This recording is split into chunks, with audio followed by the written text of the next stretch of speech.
এবং প্রিয় শ্রোতা, আশা করি আপনারা সবাই ভালো আছেন এবং সুস্থ আছেন। আমি মোস্তফা আলম রোমান, আমার বাসা রাজশাহীতে এবং বর্তমানে আমি ভূত.com এর একজন মডারেটর হিসেবে নিয়োজিত আছি। আমি খুবই এক্সাইটেড, যখনই রোমানের ঘটনা পড়ি তখন আমি নিজেও খুব এক্সাইটেড হয়ে যাই। সো বুঝতেই পারছি যে ভালো একটা কিছু আসছে। আমি আবারও পড়ছি এবং তিনি তারপরে লিখছেন, আজ আমি আপনাদের সাথে যে ঘটনাটি শেয়ার করব সেটা রাজশাহী জেলার দুর্গাপুর উপজেলার কানপাড়া নামক গ্রামের একটি ঘটনা। আমাদের লিসেনারদের মধ্যে যারা গ্রামটি চেনেন তাদের কাছে আমি আন্তরিকভাবে দুঃখিত, কারণ সেই গ্রামে যে বাড়ির ঘটনাটি আমি শেয়ার করতে যাচ্ছি সেই বাড়ির মালিক আমাকে তার নাম এবং মূল ঠিকানা প্রকাশের অনুমতি দেননি। তিনি পেশায় একজন ব্যবসায়ী হলেও মাঝে মাঝে নিজ জমিতে কৃষিকাজও করে থাকেন। গ্রামের প্রায় সবাই তাকে চেনেন। ঘটনাটিতে পারিবারিক যোগসূত্র রয়েছে বিধায় তিনি বাইরের মানুষের কাছে প্রকাশ করতে চান না। আমি 2017 সালের 7 নভেম্বর আমার এক বন্ধুর সাথে কানপাড়া গ্রামে গিয়েছিলাম। সত্যি বলতে আমার জন্ম গ্রামে হলেও কৃষিকাজের ব্যাপারে সম্মুখ কোনো ধারণা ছিল না, অর্থাৎ সামনে থেকে কখনো কৃষিকাজ দেখিনি। তাই আমার বন্ধুর বাবা নিজেই কৃষিকাজ করেন এটা জানার পর আমি নিজে থেকেই তাদের বাড়িতে গিয়ে কয়েকদিন থেকে কৃষিকাজ দেখার দাওয়াত চেয়ে বসি। আমার বন্ধুও খুশি মনে রাজি হয়ে যায়, কিন্তু কিছুক্ষণ পর তার চোখ মুখে আমি একরকম চিন্তার ছাপ লক্ষ্য করেছিলাম। ওর অবস্থা দেখে আমি একটু লজ্জাই পেয়ে গিয়েছিলাম, কারণ আমার মনে হচ্ছিল যে সে হয়তো ভাবছে তার বাড়ির লোক আমাকে দেখলে কি ভাববে, আমাকে কোথায় থাকতে দেবে, এরকমই কিছু একটা। তাই একটা সময় লজ্জা কাটিয়ে কথাটা বলেই ফেললাম, আচ্ছা, আমি তোদের বাড়িতে গিয়ে কদিন থাকলে কোনো সমস্যা হবে? বাড়ির লোক তো কিছু বলবে? এটা শুনে একটু চমকে উঠে সে বলল, আরে না না, এরকম কোনো ব্যাপার নেই। বরং আমার বাবা মা মাঝে মাঝে আমাকে ফোন করে বন্ধুদের বাড়িতে নিয়ে যাওয়ার জন্য বলে। আসলে আমাদের আত্মীয় স্বজন অনেক দূরে দূরে থাকার কারণে খুব একটা বেড়াতে আসে না। এটা শুনে আমি তার চোখ মুখে লেগে থাকা চিন্তার কারণটা জিজ্ঞেস করতেই সে কিছুটা চুপ হয়ে যায়। আমি অনেকবার কারণটা জিজ্ঞেস করেছি, কিন্তু সে কিছুতেই আমাকে বলেনি। শুধু বলল, হ্যাঁ, এখন তো আলুর বীজ বোনা হয়ে গিয়েছে, সেভাবে দেখার মতো কিছু নেই। তাই আমি আগামী মাসের প্রথম দিকে তোকে বাড়িতে নিয়ে যাব। ওখানে গিয়ে আলু তোলার কাজ দেখতে পারবি আর গ্রামটাও ঘুরে দেখবি। এটা শুনে কি যে আনন্দ হচ্ছিল আমার, সেটা বলে বোঝাতে পারবো না। আমিও দিনটার জন্য অপেক্ষা করতে থাকি।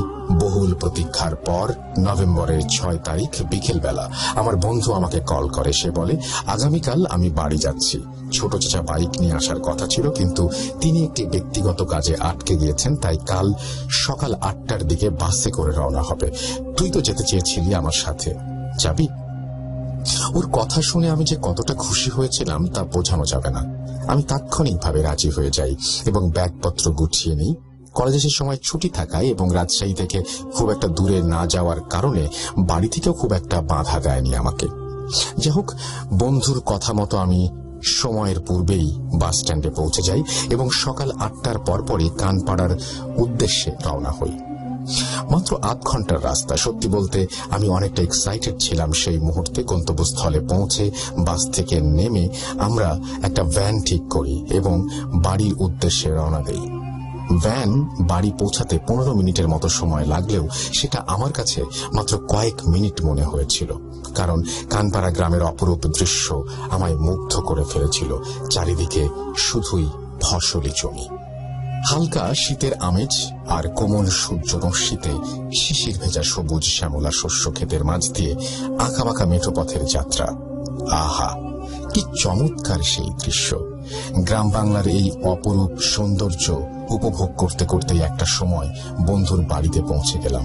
গিয়ে দেখলাম বড় বড় 4টি টিনের ঘরের মাঝে একটি বিশাল উঠোন।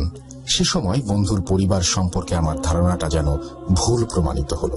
তারা মধ্যবিত্ত নয়, উচ্চবিত্ত পরিবার ছিল। ভেতরে গিয়ে দেখি আন্টি, অর্থাৎ আমার বন্ধুর মা, রান্নাঘরে বসে রান্না করছেন এবং তার শাশুড়ি মা অর্থাৎ আমার বন্ধুর দাদি রান্নাঘরের বাইরে চেয়ারে বসে আছেন। তার 5 বছর বয়সী ছোট ভাই বাড়ির উঠোনে খেলা করছে। আমাদের দেখতে পেয়ে তারা 3জনেই উঠে এলেন। আমরা দুজন দাদিকে সালাম করার পর দাদি আমাদের মাথায় হাত রেখে বললেন, আজ অনেক দিন পর বাড়িটা যেন পরিপূর্ণ মনে হচ্ছে। এসো দাদু ভাই, ভেতরে এসো। এরপর আমরা রান্নাঘরের পাশে বসেই অনেকক্ষণ গল্প করি।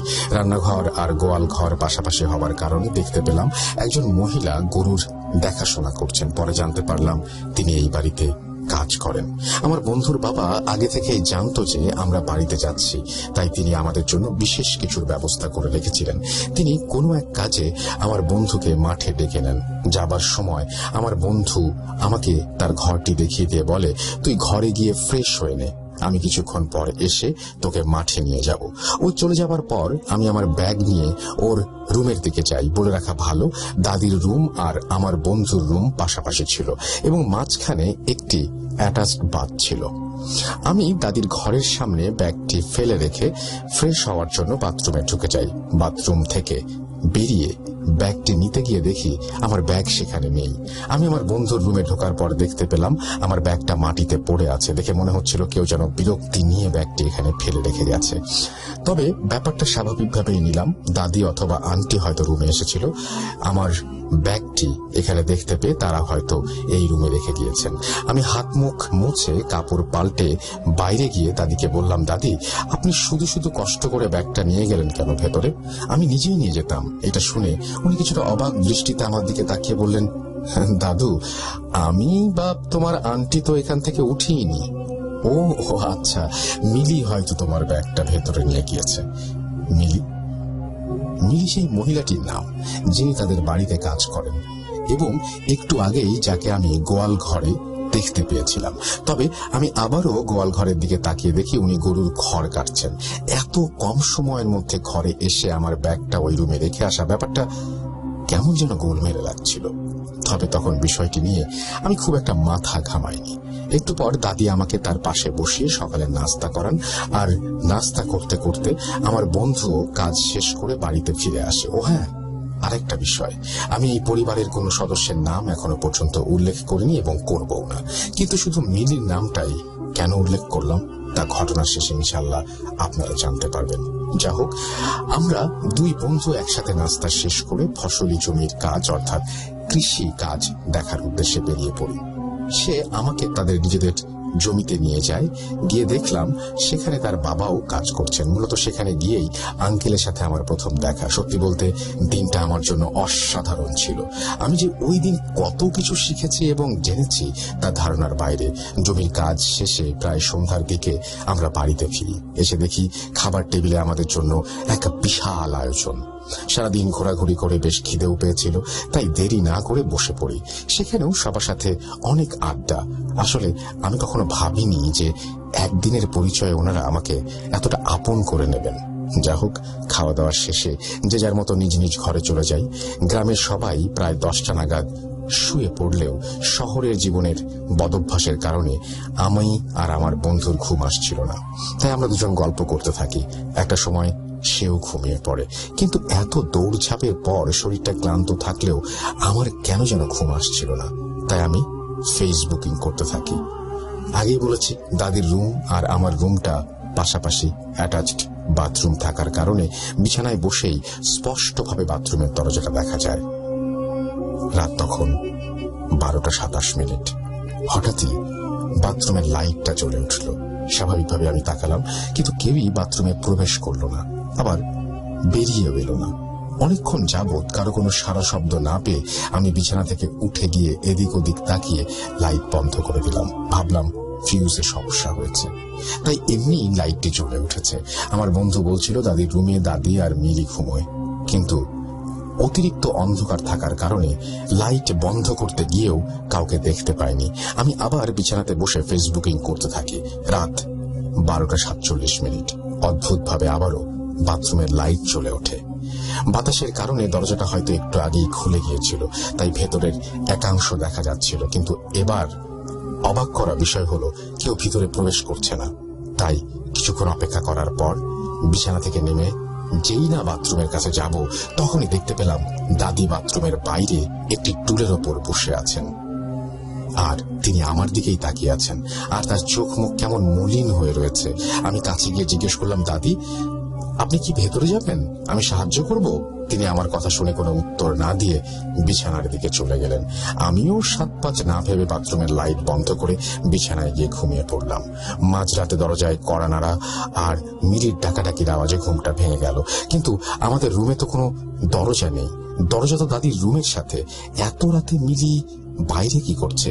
আর ও তো দাদির রুমেই ঘুমোয়। বিছানা ছেড়ে উঠে বসতে বসতেই কথাগুলো ভাবতে থাকি। দেখলাম আমার বন্ধু ততক্ষণে পাশের রুমে গিয়ে দরজা খুলে দিয়েছে। মিলিকে এত রাতে ঘরে আসার কারণ জিজ্ঞেস করতে সে বলে, দাদি, আমার হঠাৎ করে শ্বাসকষ্ট শুরু হয়েছে। মনের ভুলে ইনহেলারটা আমি এই ঘরেই রেখে গেছি। তাড়াতাড়ি ইনহেলারটা দেন ভাইয়া। পাশের রুমে বিছানায় বসে আমি স্পষ্টভাবে মিলির এই কথাগুলো শুনছিলাম, কিন্তু সব কথাগুলো কেমন যেন মাথার ওপর দিয়ে যাচ্ছিল। দাদি ওষুধ নিতে এসেছে মানে? দাদি তো পাশের রুমে আছে। বরং মিলি এতক্ষণ বাইরে কি করছে? ও তো দাদির ঘরেই থাকার কথা। এগুলো ভাবতে ভাবতে আমার বন্ধু রুমে ফিরে আসে। আমি ওকে ব্যাপারটা জিজ্ঞেস করতেই বলে, দাদি কয়েকদিন যাবত একটু অসুস্থ, তাই বাবা মা তাকে পাশের ঘরে নিয়ে গেছে। মিলি এসেছিল ওষুধগুলো নিতে। দাদির নাকি হঠাৎই শ্বাসকষ্ট শুরু হয়েছে। ওর কথা শুনে আমি হতভম্বের মতো জিজ্ঞেস করলাম, কি বলছিস এসব? দাদির ওষুধ নিতে এসেছে মানে? দাদি তো পাশের ঘরেই আছে। আমি একটু আগে দেখলাম, একটু আগে দেখা হলো আমার সাথে। এবার আমার কথা শুনে আমার বন্ধু হকচকিয়ে গেল এবং বলল, আরে ব্যাপারটা ঠিক ওরকম নয়। ঘুমের ঘরে কি বলতে কি বলেছি। আসলে দাদি অসুস্থ হবার কারণে বাবা মা মিলিকে পাঠিয়েছিল ওষুধ সহ দাদিকে পাশের রুমে নিয়ে যাবার জন্য। তুই এখন এগুলো নিয়ে ভাবিস না তো, ঘুমিয়ে পড়। কাল সকালে অনেক কাজ আছে, আর মাঠে তো যেতে হবে নাকি। চল চল চল চল চল, তাড়াতাড়ি শুয়ে পড়। এইভাবে আরো কয়েকটা কথা বলে আমাকে একরকম বুঝ দিয়ে ঘুম পাড়িয়ে দেয়। আমি ব্যাপারটা নিয়ে একটু দ্বিধাদ্বন্দ্বের মধ্যে থাকলেও একটা সময় ঘুমিয়ে পড়ি। পরের দিনটা বেশ ভালোভাবেই কেটে যায়। সেদিন খুব একটা সমস্যা হয়নি, কিন্তু তার পরের দিন রাতে আমি আমার জীবনে প্রথমবারের মতো নিজের চোখের সামনে অদ্ভুত কিছু লক্ষ্য করেছি। ঠিক প্রথম দিনের মতোই রাতে বিছানায় বসে ফেসবুকিং করছিলাম। হঠাৎ করে বাথরুমের লাইটটা জ্বলে উঠল, কিন্তু পাশের রুমে তো কেউ নেই। বরাবরের মতো ফিউজে প্রবলেম ভেবে আমি লাইট বন্ধ করতে যাওয়ার সময় রুমে থাকা ঘড়ির দিকে চোখ পড়তে দেখতে পেলাম আবারও সময়টা ঠিক 12:27। কিন্তু আগের দিনের রাতের কথাটা তখন আমার মাথায় ছিল না, তাই স্বাভাবিকভাবে লাইটটা বন্ধ করে আবারও বিছানায় চলে আসি। কিছুক্ষণ পর আবারও লাইটটা জ্বলে ওঠে। এবার আমি সরাসরি ফোনের দিকে তাকিয়ে দেখি সময়টা ঠিক 12:47। এবার আমি সত্যি ভয় পেয়ে যাই। আগের দিনের কথাটাও মনে পড়ে যায়। আমার সাহস হচ্ছিল না আবার গিয়ে লাইটটা বন্ধ করে দিয়ে আসার। আমি আমার বন্ধুকে ডাকতে যাব, ঠিক এমন সময় হঠাৎ আস্তে আস্তে বাথরুমের দরজাটা খুলে যায়। আমি বিছানায় বসে স্পষ্ট দেখতে পাচ্ছিলাম বাথরুমের ভেতরে থাকা তাকের ওপর থেকে আস্তে আস্তে করে শ্যাম্পুর বোতলটা সামনের দিকে এগিয়ে এসে নিচে পড়ে গেল। দেখে মনে হলো কেউ আলতোভাবে বোতলটা টানতে টানতে ফেলে দিল। এবার আমি যেন বাকরুদ্ধ হয়ে গেলাম। আমার পাশে শুয়ে থাকা বন্ধুকে ডাকার মতো শক্তিও তখন যেন আমার মধ্যে ছিল না। অনেক কষ্টে বন্ধুকে ডেকে ঘুম থেকে উঠিয়ে বিষয়টা খুলে বলার চেষ্টা করলাম, কিন্তু বারবার আমার কথা আটকে যাচ্ছিল। সত্যি বলতে প্রথমবার এতটা ভয় পেয়েছি। যা হোক, কোনোভাবে তাকে বিষয়টা জানানোর পর সে এক প্রকার হেসে ব্যাপারটা উড়িয়ে দিল। বলল, এত রাত অবধি জেগে আছিস, তুই সব ভুলভাল দেখছিস, শুয়ে পড়। এটা শুনে আমি সজোরে ওর হাতে একটা আঘাত করে বললাম, একজন মানুষ প্রতিদিন ভুল কিছু দেখতে পারে না, আর তুইও আজকে আমাকে ভুলভাল বোঝাতে আসিস না। আমার কাছে প্রমাণ আছে, এই দেখ, লাইটটা এখনো জ্বালানো আর শ্যাম্পুর বোতলটা এখনো নিচে পড়ে আছে। আমার কথা শুনে ও আমার ভয় কাটানোর জন্য আমাকে এক প্রকার জোর করে বাথরুমের কাছে নিয়ে গেল। কিন্তু অবিশ্বাস্য হলেও সত্যি, শ্যাম্পুর বোতলটা নিচে পড়ে ছিল না। ওটা ঠিক আগের জায়গাতেই সুন্দরভাবে সাজিয়ে রাখা ছিল। এটা কিভাবে সম্ভব? আমি তো নিজের চোখে সবটা দেখেছি।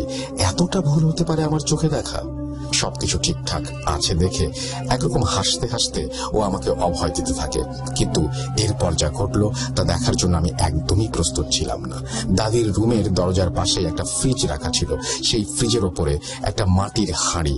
আমার বন্ধু ঠিক ফ্রিজের সামনেই দাঁড়িয়েছিল এবং কিছুটা অন্ধকার থাকার কারণে আমি ব্যাপারটা খেয়াল করিনি। দুজন সামনাসামনি দাঁড়িয়ে কথা বলতে বলতে আমি দেখতে পেলাম ওর পেছন থেকে একটা কালো পর্দা যেন সরে গেল আর ফ্রিজটা দৃশ্যমান হয়ে হয়ে গেল। ব্যাপারটা ছিল অনেকটা অন্ধকারের ভেতর আরো গাঢ় অন্ধকার কিছু একটা। কালো পর্দার মতো জিনিসটা সরে যাবার পর আমি স্পষ্ট দেখতে পেলাম ওই মাটির হাঁড়িটা কেউ যেন ইচ্ছে করে নিচে ফেলে দিল। এরপর সত্যি আর কিছু বলার ছিল না। আমরা দুজনই প্রচন্ড রকমের ভয় পেয়ে গিয়েছিলাম আর দরজা খুলে বাইরের উঠোনে বেরিয়ে এসেছিলাম। আমি অনেকটা উত্তেজিত হয়ে চেঁচামেচি শুরু করে দিলেও আমার বন্ধুকে দেখলাম সে স্বাভাবিকভাবেই কথা বলে আমাকে আশ্বস্ত করার চেষ্টা করছে। এদিকে আমার চিল্লাচিল্লি শুনে পাশের ঘর থেকে সবাই উঠে এসেছেন। এরপর সবটা তাদের খুলে বলি এবং ওনারা সবটা শুনে আমাকে সান্ত্বনা দিতে থাকেন। স্বাভাবিক অবস্থায় ফিরে আসার পর আমি তাদেরকে এরকমটা হবার কারণ জিজ্ঞেস করেছিলাম, কিন্তু তারা আমাকে কোনো উত্তর দেননি। তাই মনে মনে ঠিক করে নিয়েছিলাম ওই বাড়িতে আমি আর থাকতে চাই না। সকাল হলেই আমি এখান থেকে চলে যাব। কিন্তু দাদি আমাকে যেতে দিতে নারাজ। তিনি বললেন, আজ যা যা হয়েছে সেগুলো ভুলে যাও। এরকমটা আর হবে না দাদু ভাই। অনেক বছর যাবৎ আমাদের বাড়িতে কেউ অতিথি হয়ে আসে না, কিন্তু তুমি এসেছো দাদু ভাই, আর কটা দিন এখানে থেকে যাও। অন্তত এই বুড়ি মানুষটার কথা রাখো। এটা শুনে আমি অনেক দ্বিধাদ্বন্দ্বের মধ্যে ছিলাম। বারবার ভাবছিলাম, এটা কি হলো? আমি কি কোনো ট্র্যাপে পড়ে গেলাম? ওনারা কেন আমাকে কোনো কিছু পরিষ্কারভাবে বলছেন না, আর এখন আবার আমাকে যেতেও দিতে চাইছেন না? আমি অনেকটা ভয়ের ভেতর ছিলাম সেই মুহূর্তে। মনে মনে ভাবছিলাম সকাল হলে কোনোভাবে এখান থেকে পালিয়ে যাব। যা হোক, কোনোভাবে রাতটা কাটিয়ে ফজরের আজানের সময় আমি ব্যাগপত্র গুছিয়ে নিই পালিয়ে যাবার জন্য। কিন্তু আঙ্কেলের কাছে ধরা পড়ে যাই। উনি কিছু না বলে আমার হাতটা ধরে ওনার ঘরে নিয়ে যান আর দাদিকে সবটা জানান। দাদি আমাকে বারবার অভয় দিতে থাকলেও আমার মন কোনোভাবেই সেখানে থাকতে চাচ্ছিল না। শেষমেশ আমি তাদেরকে একটা শর্ত দেই, তারা যদি আমাকে এই বাড়ির পুরো ঘটনাটা পরিষ্কারভাবে বলেন এবং গতকাল রাতে কেন এমনটা হলো সেটা খুলে বলেন, তাহলেই আমি থেকে যাব। এই শর্ত শুনে আঙ্কেল আর দাদি কিছুক্ষণ চুপ করেছিলেন আর দুজন দুজনের দিকে তাকিয়েছিলেন।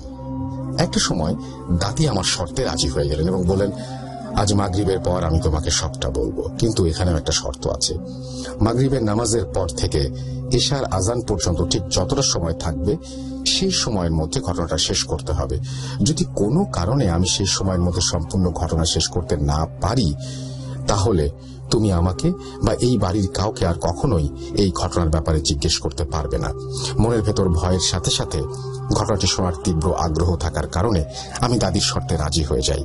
সেদিন মাগরিবের সময় আঙ্কেল আমাকে অজু করে নামাজে যাবার কথা বললেন এবং নামাজ শেষে সোজা বাড়িতে ফিরে আসতে বললেন। আমি ঠিক তার কথা মতোই কাজগুলো করলাম। বাড়িতে ফেরার পর দেখলাম দাদি এবং বাড়ির অন্যান্য সদস্যরা তার ঘরে বসেই আমার জন্য অপেক্ষা করছেন।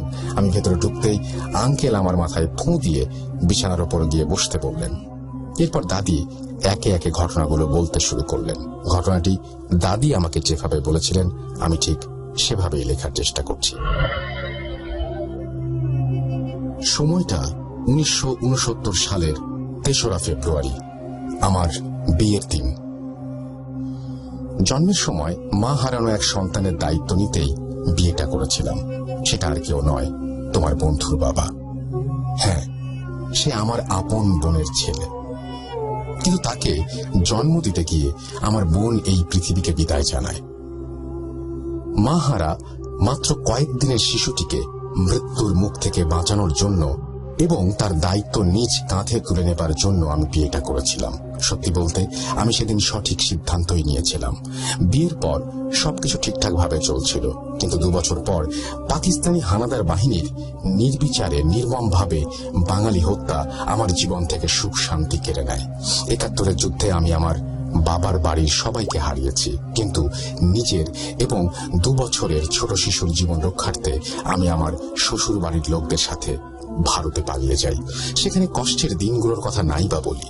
যুদ্ধ শেষে 1972 সালে 2রা মার্চ আমার এই এলাকায় ফিরে আসা। কিন্তু তখন এই এলাকাটার আগের মতো ছিল না। সবকিছু যেন বদলে গিয়েছিল। চারিদিকে শুধুই ধ্বংসাবশেষ। বাড়ির কাছে পৌঁছে দেখি সম্পূর্ণ বাড়ি পুড়িয়ে দেয়া হয়েছে আর অর্ধেকের বেশি ভেঙে পড়েছে। যুদ্ধের আগে এই এলাকাতে মাত্র 3টি পাকা বাড়ি ছিল, তার মধ্যে আমাদের একটা। আমার শ্বশুর আব্বা নিজে বাড়িটি তৈরি করেছিলেন। এই মুহূর্তে একে তো অর্থের অভাব, অন্যদিকে মাথার উপরে ছাদটাও হারিয়ে গিয়েছে। তারপরও অনেক ধৈর্য ধরে এবং কষ্ট করে আমার শ্বশুর 3 দিনের মধ্যে এলাকার মানুষদের সাহায্যে একটি টিনের বাড়ি বানিয়ে আমাদের থাকার ব্যবস্থা করেন। এরপর আস্তে আস্তে আমরা নিজেদের পূর্বের অবস্থায় ফিরতে শুরু করি এবং থাকার জন্য আরও একটি টিনের ঘর বাড়িয়ে ফেলি। দীর্ঘ 14 বছর পর অর্থাৎ 1986 সালের দিকে আমরা সম্পূর্ণরূপে আমাদের পূর্বের অবস্থানে ফিরে যেতে সক্ষম হই। এই 14 বছরে পূর্বের পাকা বাড়ির কাছ থেকে গভীর রাতে অনেকেই কান্না এবং আর্তনাদের শব্দ শুনতে পেত, কিন্তু কখনো কাউকে খুঁজে পাওয়া যায়নি। সে সময় আমার শ্বশুর চেয়েছিলেন তার মৃত্যুর আগে একটি পাকা বাড়ি তৈরি করবেন। যে কথা সেই কাজ। তিনি লোক জোগাড় করে পূর্বের পাকা বাড়ির জায়গাতেই আবার নতুন করে বাড়ি বানানোর সিদ্ধান্ত নিলেন। কাজ শুরুর পর কয়েকদিন বেশ ভালোই কাটছিল, কিন্তু একদিন সকালে উঠে দেখি আমাদের নতুন বাড়ির তৈরি জিনিসপত্রগুলো চারিদিকে ছড়িয়ে ছিটিয়ে আছে আর গাঁথুনিগুলো ভেঙে পড়ে আছে। কিন্তু কে করবে এরকম কাজ? এলাকায় আমাদের তো কোনো শত্রু নেই, বরং এলাকার সবাই যে যার মতো করে আমাদের সাহায্য করেছেন বাড়িটি বানানোর জন্য। যা হোক, অনেক আলাপ আলোচনা আর তদন্তের ভিত্তিতে কোনো অপরাধী না পাওয়ায় বাবা আবারও নতুন করে বাড়ির কাজ শুরু করলেন। এবারও ঠিক একই অবস্থা। কদিন খুব ভালোভাবেই কাজ চলছিল, কিন্তু হঠাৎই সব আগের মতো লন্ডভন্ড হয়ে গেল। এবার বাবার মনে কিছুটা সন্দেহ জাগলো। তিনি পাশের গ্রামের মসজিদ থেকে একজন ইমামকে নিয়ে এসে জায়গাটা দেখিয়ে পুরো ঘটনাটি বললেন। ইমাম সাহেব কিছুক্ষণ জায়গাটি ঘুরে দেখার পর বাবাকে বললেন, এখানে অদ্ভুত কিছুর উপস্থিতি টের পাচ্ছি, কিন্তু আমার পক্ষে খুব একটা বেশি কিছু করা সম্ভব নয়। আপনি বড় কোনো হুজুরের শরণাপন্ন হন। এটা বলে তিনি চলে যান। আমার শ্বশুর অনেক ধৈর্যশীল এবং সাহসী ব্যক্তি হওয়ার কারণে কিছুদিন অপেক্ষা করার পর বড় আলেমের খোঁজ করতে থাকেন। একটা সময় তিনি সিলেটে মাজারে এক হুজুরের খোঁজ পান। তারপর তিনি নিজেই সেখানে গিয়ে হুজুরের সাথে কথা বলে বাড়িতে আসতে রাজি করান। হুজুর বাড়িতে এসে টিনের ঘরে পা রাখতেই বলেন, নতুন বাড়ির জায়গাটায় ওই রমণীরা কারা? কি করছো তোমরা ওখানে?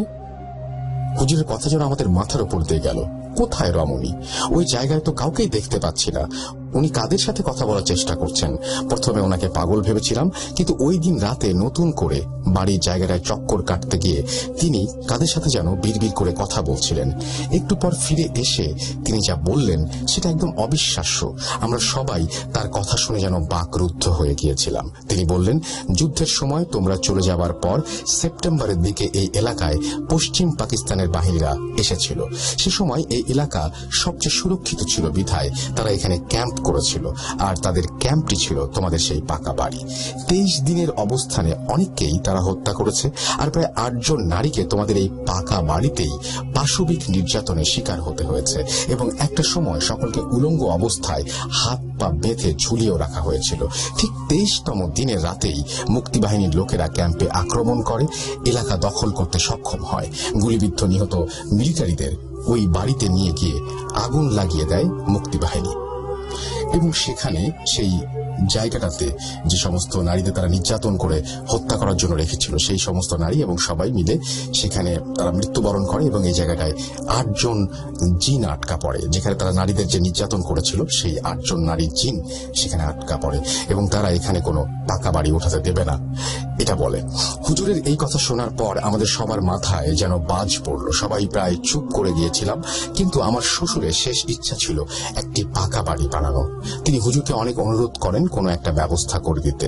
বাবার অনেক জোরাজুরি করার কারণে হুজুর একটা সময় আমাদের সাহায্য করতে রাজি হন। পরের দিন সকালে তিনি নতুন বাড়ির জায়গাটা বন্ধ করবেন বলে আমাদের কিছু সামগ্রী জোগাড় করতে বললেন।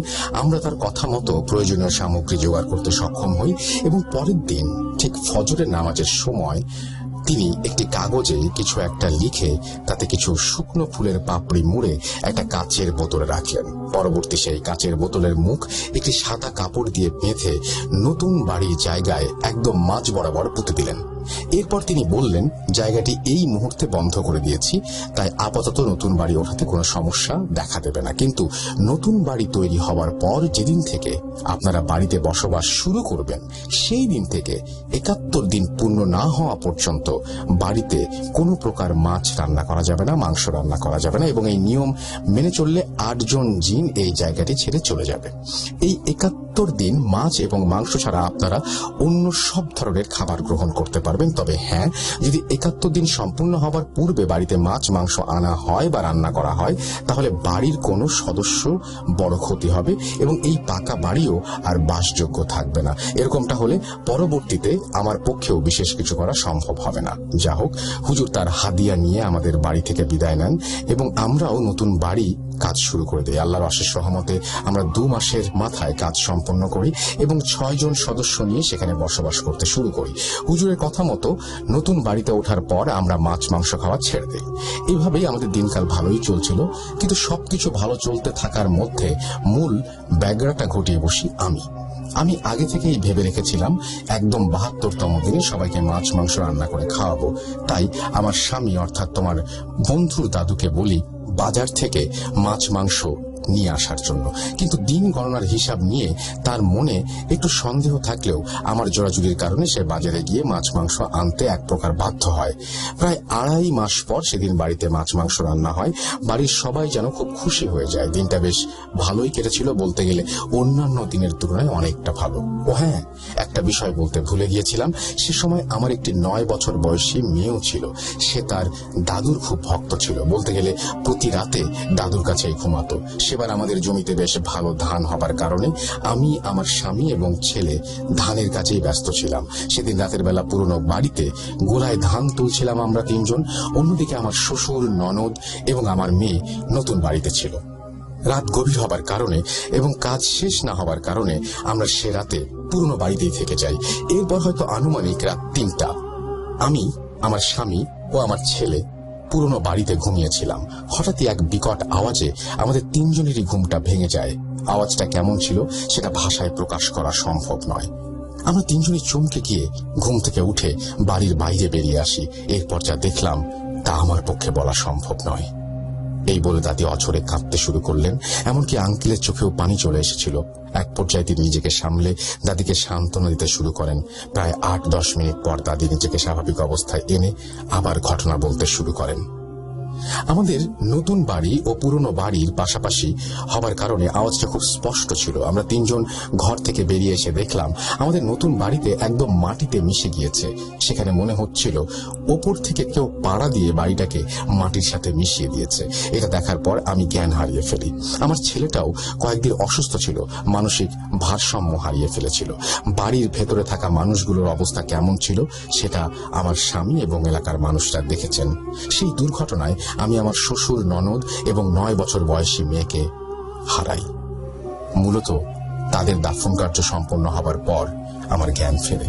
সত্যি বলতে যুদ্ধের সময় পুরো পরিবারকে হারিয়েছি আমি, তাই প্রথম দিন ছাড়া এই কষ্টটা হয়তো খুব একটা প্রভাব ফেলতে পারেনি আমার ওপর। কিন্তু আজ সেই কষ্টটা আমি সম্পূর্ণরূপে অনুভব করতে পারি। কেন? তার উত্তরটা একটু পরে দিচ্ছি। এরপর আমার স্বামী সেই হুজুরের উপর প্রচন্ড ক্ষিপ্ত হয়ে ওঠেন এবং তার খোঁজ করতে সিলেটে চলে যান। তাকে পেয়ে অনেক গালমন্দ করলেও হুজুর তাকে কোনোভাবে শান্ত করে দেন। তিনি আবারও আমার স্বামীর সাথে আমাদের বাড়িতে আসেন। এসে সম্পূর্ণ জায়গাটা ঘুরে দেখেন এবং লক্ষ্য করেন আমাদের নতুন বাড়ির পাশের পুকুরে তার সেই দোয়া পড়া কাচের বোতলটি ভেঙে পড়ে আছে। তিনি আমাদের কাছে এসে জিজ্ঞেস করেন, 71 দিন সম্পূর্ণ হবার পূর্বেই কি এ বাড়িতে মাছ মাংস রান্না হয়েছিল? আমি তো বলেছিলাম যেদিন থেকে আপনারা এই বাড়িতে বসবাস শুরু করবেন সেদিন থেকে কমতে। নিশ্চয়ই কিছু ভুল হয়েছে আপনাদের দ্বারা। এরপর সম্পূর্ণ ব্যাপারটা আমাদের মাথায় চলে আসে, ভুলটা আমারই। নতুন বাড়িতে যেদিন আমরা আমাদের আসবাবপত্রগুলো পারাপার করছিলাম সেদিন অনেকটা রাত হয়ে গিয়েছিল, আর আসবাবপত্রগুলো অগোছালো অবস্থায় পড়ে থাকার কারণে সেই রাতটা আমাদের পুরনো বাড়িতেই কাটাতে হয়েছিল। তাই পরদিন সকালে আমরা আমাদের সব জিনিসপত্র নিয়ে একেবারে নতুন বাড়িতে থাকার জন্য চলে যাই। কিন্তু গণনার হিসাবে আমি একটি ভুল করে বসি। হুজুর বলেছিলেন যেদিন থেকে আমার বসবাস শুরু করব সেদিন থেকে দিন গণনা করতে, কিন্তু যেদিন আসবাবপত্রগুলো পারাপার করা হয়েছে সেদিন থেকে আমি দিন গণনা শুরু করে দেই। তাই আমার হিসাব অনুযায়ী 71তম দিনটিকে আমি 72তম দিন ভেবে বসি। আমি যদি সেদিন আমার স্বামীর কথা মেনে নিয়ে আর একটা দিন অপেক্ষা করতাম তাহলে হয়তো জীবনে এই চরম দুর্ঘটনার সম্মুখীন হতে হতো না। সেদিন আবারও হুজুরের কাছে সাহায্য চাইলে তিনি বলেন, আমি এর আগেই বলেছি একবার ভুল হলে এর সমাধান করা সম্ভব নয়। আমি ওই 8 জন জিনকে বন্দী করে রেখেছিলাম। 71 দিন আপনারা সঠিক নিয়ম মেনে চললে বা চলতে পারলে তাদের ক্ষমতা লোপ পেত এবং তারা জায়গাটি ছেড়ে চলে যেত, কিন্তু এটা হয়নি। তাদেরকে আটকে রাখার কারণে এমনিতেই ক্ষিপ্ত হয়ে গিয়েছিল, আর 71 দিন পর নিয়ম ভঙ্গ করার কারণে আমার জাদুর প্রভাব কেটে গিয়েছে এবং তারা মুক্ত হয়ে গিয়েছে। আর আপনাদের ওপর এবং আপনাদের বাড়ির ওপর আগে থেকে তাদের একটা ক্ষোভ থাকার কারণে এটাকে ধ্বংস করে দিয়েছে। তাই এক্ষেত্রে তাদের বিরত করতে আর কোনো কৌশল আমার জানা নেই। তবে আমি একটা ব্যবস্থা করে দিতে পারি। এই বাড়িটি বন্ধ করে দিয়ে যাব, এতে করে তারা কখনো আপনাদের ক্ষতি করতে পারবে না, কিন্তু তারা এই জায়গাতেই থাকবে। আর হ্যাঁ, এখানে আর কখনোই পাকা বাড়ি ওঠানো সম্ভব হবে না। চাইলে টিনের বাড়ি তৈরি করে আপনারা বসবাস করতে পারেন, মাঝে মাঝে আপনারা তাদের উপস্থিতি টের পাবেন, কিন্তু নিত্য প্রয়োজনীয় জিনিসপত্রগুলো তারা এক স্থান থেকে অন্য স্থানে সরিয়ে রাখবে আপনাদের বিভ্রান্ত করবার জন্য, কিন্তু কখনোই তারা আপনাদের ছুঁতে পারবে না বা ক্ষতি করতে পারবে না। এরপর আমরা হুজুরের কথায় রাজি হয়ে যাই এবং তিনি তার মতো করে সবকিছু ব্যবস্থা করে দেন। 1997 সালের দিকে আমরা এই জায়গাতে একটি টিনের বাড়ি তৈরি করি, অর্থাৎ তুমি এই মুহূর্তে যেখানে বসে আমার কাছে ঘটনা শুনছো সেই জায়গা। সেখানে 8 জন নারী পুড়ে মারা গিয়েছিল এবং আমার শ্বশুর, ননদ এবং মেয়ে দেয়াল চাপা পড়েছিল। প্রায় প্রতি রাতেই এই ঘরে নানান রকমের অদ্ভুত ঘটনা ঘটে, তবে আজ পর্যন্ত কারো কোনো ক্ষতি হয়নি। তোমার বন্ধু ছোটকাল থেকে বিষয়গুলো লক্ষ্য করে আসছে বিধায় সে এই ব্যাপারগুলো স্বাভাবিকভাবে নিতে শিখে গেছে। আর তোমাকে বা পাড়া প্রতিবেশীকে না জানানোর কারণ হলো এটা জানতে পারলে হয়তো আবারও আমাদের পরিবারকে কেউ ক্ষতি করবে। হুজুর বলেছিলেন ব্যাপারটা, তাই 1986 সালের ওই ঘটনার কারণে আজ পর্যন্ত কেউ সঠিকভাবে জানে না, এমনকি আমাদের কোনো আত্মীয় স্বজনও নয়। তারা জানেন যে বাড়িটা সঠিকভাবে বানানো হয়নি, যার জন্য ভেঙে পড়েছিল। আর অপঘাতে 3 জন মানুষের মৃত্যুর কারণে মাঝে মধ্যে অদ্ভুত কিছু লক্ষ্য করা যায়। সেই ভয়ে তারা আমাদের বাড়িতে থাকতে ভয় পায়। কেউ কেউ বেড়াতে এলেও সকালে এসে বিকেলে চলে যায়। বাড়িতে নতুন মানুষ এলে তাদের উপস্থিতি বিশেষভাবে লক্ষ্য করা যায়, তবে 2-3 দিন থাকলে সবটা আগের মতো স্বাভাবিক হয়ে যায়। কিন্তু ভয় বস্তুটা এমন একটা জিনিস যা পৃথিবীর সবাইকে কাবু করে ফেলতে পারে। দাদি হয়তো আরো কিছু বলতে যাচ্ছিলেন, কিন্তু কথা বলতেই এশার আজান পড়ে যায়। আমি দাদির বলা প্রতিটি কথায় খুব মনোযোগ সহকারে শুনছিলাম। তার ঘটনায় ভয়ের থেকে কষ্টটাই যেন আমাকে বেশি আঘাত করেছে। ওই দিনের পর আরো একটা দিন সেই বাড়িতে আমি থেকেছি, কিন্তু পরবর্তীতে আর কোনো সমস্যার সম্মুখীন হইনি। অনেকগুলো অদ্ভুত অভিজ্ঞতা নিয়ে বাড়ি ফিরে গিয়েছিলাম। বাড়ি ফেরার পর এই বিষয়গুলো অনেক দিন আমার রাতের ঘুমকে কেড়ে নিয়েছিল। কদিন পর আমার এক ফুফাতো ভাইয়ের বিয়ের অনুষ্ঠান ছিল বিধায় বিয়ের আনন্দে সবকিছু ভুলে যেতে থাকি, আর একটা সময় স্বাভাবিক জীবনে ফিরে যাই। কিন্তু বন্ধুর গ্রামের বাড়ি থেকে ঘুরে আসার ঠিক 11 দিনের মাথায় ঘটে যাওয়া এক ঘটনা আজও আমাকে অনুশোচনায় ভোগায়। সময়টা সন্ধ্যা 7:31। গল্পের বই পড়ছিলাম। হঠাৎই একটা আননোন নাম্বার থেকে আমার ফোন আসে এবং কল আমি রিসিভ করতেই শুনতে পেলাম ফোনের ওপার থেকে আমার সেই বন্ধু কথা বলছে। সে খুব উত্তেজিত এবং একরকম ভাঙা ভাঙা কথায় কথা বলছে। আমি তার উত্তেজনার কারণ জিজ্ঞেস করতেই সে বলে ওঠে, আজ বিকেলে আমাদের বাড়ির পাশের পুকুরে ডুবে মিলি মারা গিয়েছে। এই একটা লাইন আজ পর্যন্ত আমাকে অনুশোচনায় ভুগিয়ে চলেছে। আজও মনে হয় হয়তো আমার কারণেই মিলি আজ আমাদের মাঝে নেই। সেদিন যদি ঘটনাটা শোনার জন্য বাড়ির সবাইকে জোরাজুরি না করতাম, হয়তো মিলি আজ বেঁচে থাকতো। সেদিন থেকে আমি প্রতিনিয়ত মিলির জন্য দোয়া করি, মহান আল্লাহ পাক যেন তাকে জান্নাত নসিব করেন। দয়া করে আপনারাও মিলির জন্য দোয়া করবেন। মূলত এই ছিল আমার জীবনের অদ্ভুত ঘটনা এবং বিস্ময়কর অভিজ্ঞতা এবং একটি বাড়িকে ঘিরে একটি পরিবারের ঘটনা। আশা করি ঘটনাটি আপনাদের ভালো লেগেছে। আজ এ পর্যন্তই। আপনাদের সকলের প্রতি অনেক শ্রদ্ধা ও ভালোবাসা। সবাই ভালো থাকবেন, সুস্থ থাকবেন এবং মোস্ট ইম্পর্টেন্টলি ভূত। জি ভাইয়া, এখন